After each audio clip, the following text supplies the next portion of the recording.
আমাদের দেশে সাধারণত গর্ভে সন্তান আসার পরে মানুষ একটা আলটা করে থাকে। তো ওর যে প্রবলেমটা এখানে হয়েছে, এখানে বলতেছে গর্ভের সন্তান নাই, সন্তানের বদলে একটা টিউমার। এটা নিয়ে খুব নার্ভাস হচ্ছেন আপনারা, এটার জন্য তো বেসিক্যালি আসছেন, অনেক দূর থেকে আসছেন।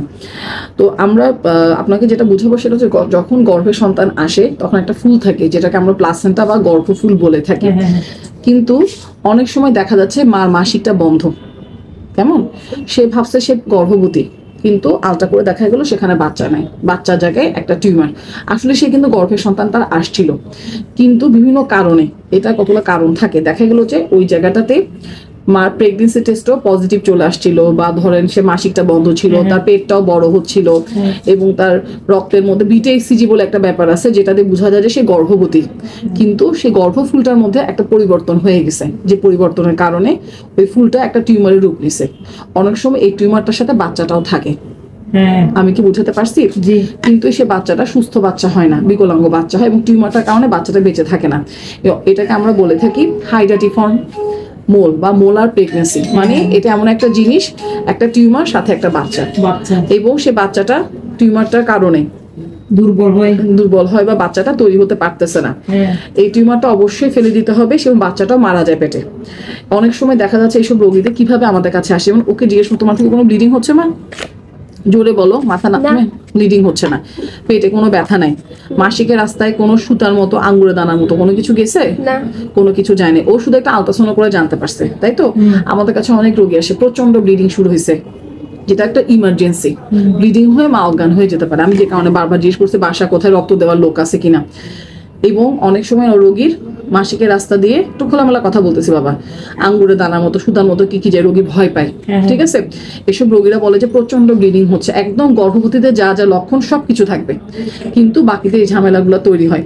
তো আমাদের যে বিষয়টা, প্রথম কথা হচ্ছে এটা বাচ্চা না, এটা একটা ফুলের টিউমার, এবং এই টিউমারটাকে সঠিকভাবে চিকিৎসা করতে হবে, এটাকে ওয়াশ করে ফেলতে হবে, অবহেলা করা যাবে না। এবং ওয়াশ পদ্ধতিটা একটু ব্যতিক্রম, আমরা ওকে কিছু পরীক্ষা নিরীক্ষা দিব, কারণ এই জিনিসটা রক্তে মিশে থাকে।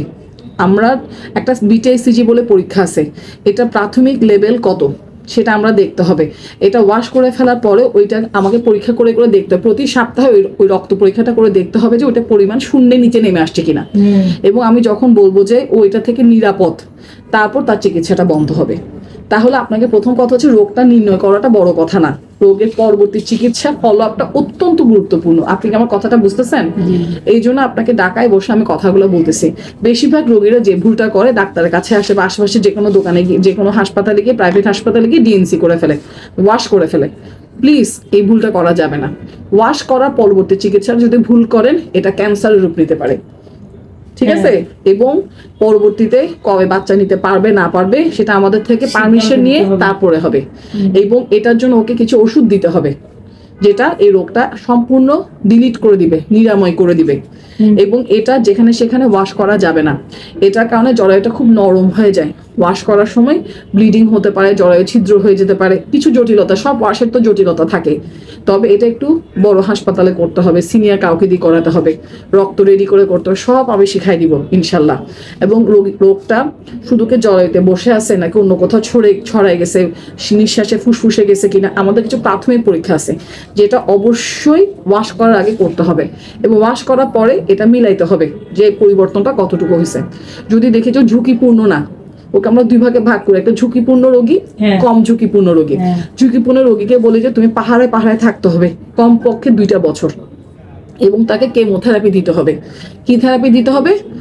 ক্যান্সারের যেরকম থেরাপি দেয় সেরকম, যাতে ক্যান্সার না হয়। আমি ক্যান্সার হয়েছে বলি নাই, কিন্তু যদি ট্রিটমেন্ট না করি ক্যান্সার হয়ে যাবে।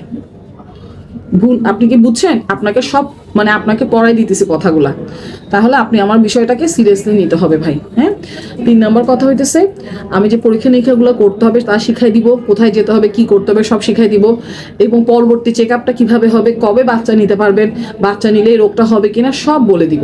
এখন প্রাথমিকভাবে যেটা করতে হবে সেটা আমি লিখে দিতেছি। এবং এই আলট্রাটা করলে হবে না, যেহেতু গ্রাম থেকে আসছেন, আমরা একটা সুন্দর পরিষ্কার আলট্রা যেখানে রোগটা কতটুকু আছে, কারণ এটা অনেক সময় জ্বরের ভিতর ঢুকে যায়, তখন একটু জটিল হইতে পারে, আল্লাহ না করুক। তো বেশিরভাগ ক্ষেত্রে ইনশাল্লাহ এটা মানে অতটা খারাপ হবে বলে মনে হয় না, ওকে দেখে আমার মনে হচ্ছে। ক্লিয়ার করতে পারছে, কোনো ভুল ধারণায় থাকা যাবে না। বর্তমান যুগ, আমি সব কথা বলে দিচ্ছি, এটা ফুল থেকে, এটা কোনো দোষের কিছু নাই, এটা যে কারো হইতে পারে, এটা রক্তের কিছু পরিবর্তনের কারণে হয়। ঠিক আছে, ইনশাল্লাহ এর পরে একটা সুস্থ গর্ভধারণও করতে পারবে আল্লাহ চাইলে। কেমন?